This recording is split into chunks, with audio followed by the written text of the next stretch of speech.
लेकिन एक सेकंड। मालिक नमस्ते, लो बीड़ी पिलाओ, काम स्टार्ट करें।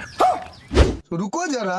जानते हैं मालिक, बिना बीड़ी के काम नहीं हो पाता है। चल बे, इसको उठाकर उधर रखो। साला हमारे ऊपर तू क्या कर रहा है? उधर दरवाजे का जाकर नाप ले।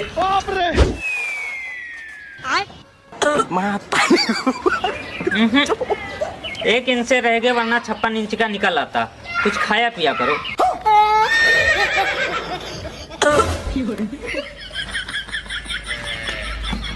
साला कौन सा मिस्त्री लेके आया है बे? काम कर रहे हैं तो लेबर है खाली। साला इसे में काम करेगा, वो इधर उधर घास कूद रहा है। काम बहुत कर लिए मालिक, चाय मंगाओ। साले तेरी तो मंगा लीजिए चाय, मंगा लीजिए मालिक। भैया ये लो, सबको चाय दे दो। साले तू